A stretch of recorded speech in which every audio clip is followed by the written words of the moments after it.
وبعث الله النبيين مبشرين ومنذرين.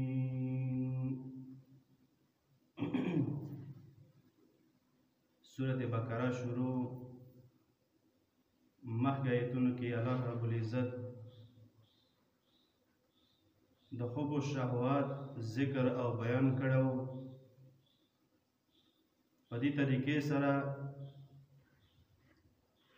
لکه څرنګه حدیث د مسلم شریف دی د دنیا کوم مزه او چرچې دي او همدارنګه بیا آخرت له کوم جنت کې خوندونه او مزه دي. دا په دې طریقې سره دي چې دنیا کې کوم ژوند انسان من چاهي زندگی سره تیروي ناغه بیا جهنم په دې سره پټ دي. او چې کوم خلک دنیا کې مصیبت او تکلیف برداشت کوي و دین دپاره نو بیا دغه ژوند چې دی دې سره بیا جنت پټ دی، د بیا جنت ملوي. او دا بیان کړو زین للذین کفروا الحیات الدنیا، هغه خلک چې هغه کافر خلک دي هغو ته دنیا ژوند ښایسته شوی دی او شیطان په وسوسو کې راغلی دي. نو دا خلک آخرت ژوند نه پېژني نو یسخرون من الذین آمنوا، او خلک چې کوم مؤمنان دي هغو پرې ټوکې کوي، مسخرې کوي. خو دا خبره یاد ساتو چې الله تعالی څوک هم د دین کار کوي نو الله تعالی هغو ته هر څه بېشماره او فراخه ورکوي. لکه آیات آخر ټوکړه دی چې یرزق من یشاء بغیر حساب، الله تعالی به هر چا ته چې څوک دیندار وي هغو ته به داسې رزق ورکوي چې بلکل فراخه وي چې تمه او د دې وهم او ګمان کې به هم نه یو داسې جنوي ته میلوي. او د نن آیات کې چې کان الناس امة واحدة فبعث الله النبیین ومنذرین ومبشرین ومنذرین. اول کې د امت ټول یک یو ځای باندې ټول یو اتفاق کې و. د دې څه مقصد چې امت ټول اول کې یو بیا ټوکړې ټوکړې شو. یو دا خبره چې اول کې امت څه ده ټول متفق په کفر باندې او بیا هغه نه پس دوی کې ډلې جوړ شولې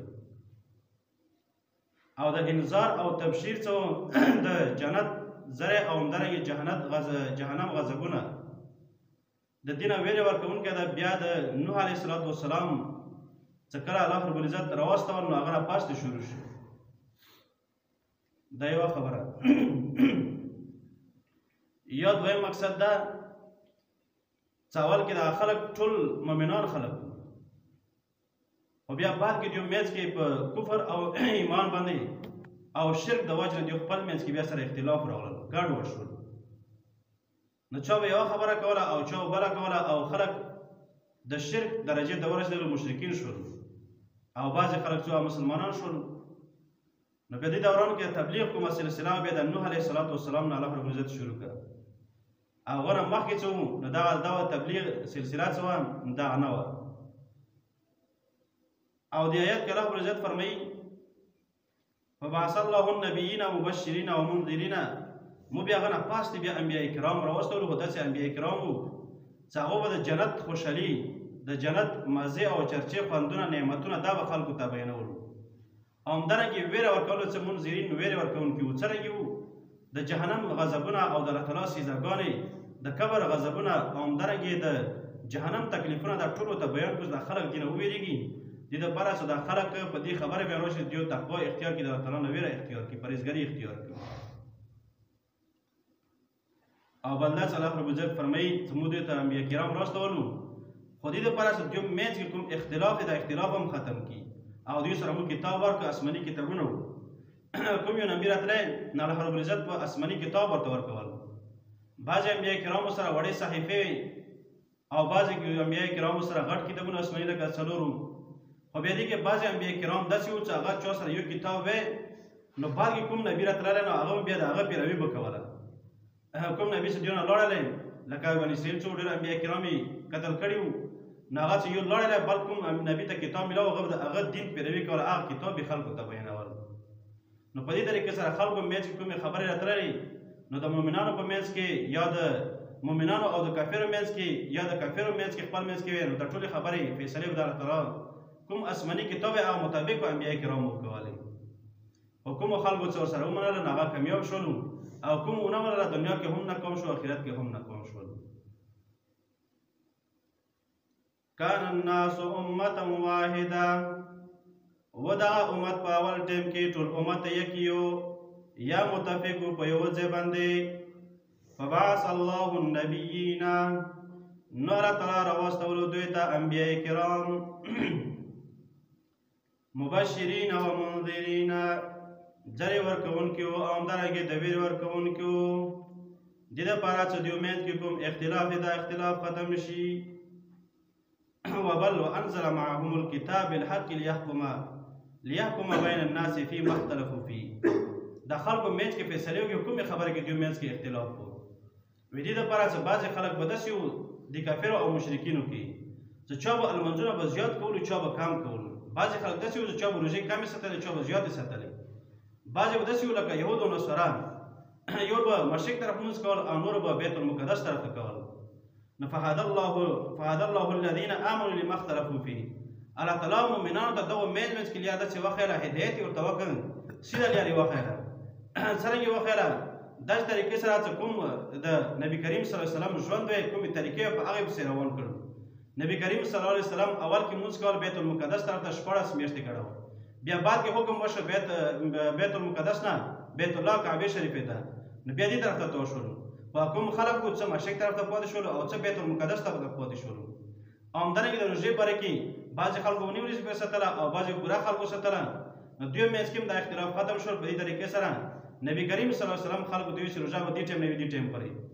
لکه الله تعالی قرآن کریم کې مخکې د ایتونه تېر شوي کتب علیکم الصیام لکه څرنګه تاسو وایئ روژه فرض دا شوي تاسو نه مخکې خلکو باندې فرض وه خو بعضې خلک دا شو چې هغه د انبیاء کرامو تابعدارو هغه صحیح نیوله او بعضې دا شو چې خپلو انبیاء کرامو تابعداري نه کوله نو هغه خپل منځ ختم شول او دې کې بله یوه خبره ذکر کوي چې وما اختلف فيه الا الذين اوتوه من بعد ما جاءتهم البینه د اختلاف چا کړی و کله یې کړی و ولې یې کړی و څه د وجې نه یې کړی و دا آیت ډېر نسبه زمانې او نسبه دور سره او د نسبه خلکو یې بالکل صحیح مطابق برابرېږي ګوره دا قرآن کریم په دنیا کې یو داسې کتاب دی یو داسې معجزې کتاب دی چې دین علاوه دنیا کې څومره کتابونه هغه ټول باطل او د څه زمانې پورې وچلېږي څه ټایم پورې وچلېږي بعد کې بیا ختم شي الله رب العزت نبی کریم صلی الله علیه وسلم ته یو داسې کتاب ورکړی دی د نبی کریم صلی الله علیه وسلم د نزول ټیم نه ورسره تر اخري قیامت ورځې پورې چې یو انسان به کې پاتې وي د هغه ژوند مطابق سره لګېږي داسې به لګېږي لکه یو سړی چې نن پیدا شي یا مثال یو سړی ته یو مسله پېښه شي یو سړی ته یو بل څه کار راغلل نو هغه سړی د قرآن کریم چې کله بیان شي د سړی په خپل ځان باندې دا وکسي چې یاره زه کوم هغه کې یم درجه کې یم نو سړی دا پته لګي چې د آیات بالکل مبارکې داسې دي لکه موږ دا چې وشو بعضې علما به دا ذکر کوي یاره چې بلکې آیتونه د کافرو باره کې شو په خپلو سترګو په خپلو غوږونو باندې اورېدلي دي علماو نه و بعضې بوتانو باره کې کي او بعضې کافرو باره کې کي او بیا د کوم د نعمتونو او د جنت خوند والا آیتونه وي نو هغه راغلي موږ خپل مسلمانانو باره کې ولګي نو دا ظلم دا صحیح طریقه نه دی ټول علما کوم علما دیوبند دي هغو طریقې دا خلاف دي کوم تفسیرونه دي و ټول نه دا خلاف دي حالانکې دا خبره جوړېږي کفر درجې ته رسېږي کفر کې دا خبره نو دا اختلاف چا کړی و ولې کړی و کله یې کړی و څه د وجې نه کړی و نو دا ذکر کېدي ځکه دا اختلاف چا کړی و او خلکو کړی و چې هغه پوهې خلک وو کله پوه شوي چې کله دوی سره علم راغله علم نه پاسې دوی اختلاف وکړ ولې کړی و څه د وجې نه کړی و دوی ضد او کس د وجې نه کړی و بس دا خبره وه دوی کې او د نسب مو زمانې کې وکړو سترګې وغړم په دنیا کې یو داسې کتاب نشته په دنیا کې یو داسې طریقه نشته چې په هغې باندې د موږ ټولو مسلمانانو اتفاق اتحاد مینه محبت ورورولو شي سوای د قرآن کریم نه او دویم نمبر د پیغمبر حدیث دي په دې باندې مو اتفاق رسي په دې باندې مو اتحاد او مینه محبت ورسي دین او په بلې خبرې مې نه رسي خو دا ولې کېږي لکه مخکې زه بعضې علما وو باطل پرسته هغو بېلې ویلې عوامو ته قرآن مه ویل او بس مال موزې خوري به غازي دا د عوامو مال دی بس خوري په هرې طریقې سره جایز دي نه او بعد کې بیا علما یې حق پرست راوچت شولو عوامو ته دا خبره بیان کړه چې نه قرآن کریم باندې موږ تاسو ژوند جوړېږي مخکې یوه طریقه د کفرو دا وه چې هغو پریکټیکلي دا طریقه کوله بالفعل قرآن کریم به راخیستل چې ته لیدلی نو سمندر ته یې اچول یا یې به سیزول ختمولي وو خو چې کله وویل چې د قرآن کریم مو ختموو د خلکو سینونه به دا مو څرنګه وباسو خلکو سینو کې محفوظ دی نو بیا خو دا طریقه جوړه کړه چې یاره دا طریقه وي مشن به دا وي چې نسه علما کرام هغه ته مشن فرعوني ورکوي د فرعون مشن وی دې سره دا طریقه کوم چې د خلکو منځ کې موږ صرف اختلاف واچوم نفرت واچوم چې یو داسې ټایم به راشي دا کتاب بیا المارۍ کې پروت وي څوک متکسب هم نه بس دا کتاب د وجې نه به دیو خپل منځ کې کوم د دیو اتفاق وغیره په دې باندې برابرېږي دا به دیو له ختم شي نو چې کله دیو ختم شي امت خپل منځ کې ټوټې ټوټې شول نو لهذا موږ کافرو ته به اسان شي لکه دې عام مثال علما ورکوي لکه ځنګل کې حیواناتو پسې یو شیر ورپسې کېږي نو ډایرکټ نه کېږي څه یو ریوړ یو کنډک یا یو رمه وي په هغه به یې ورمنډه کړي اول کې خفیه کراو وي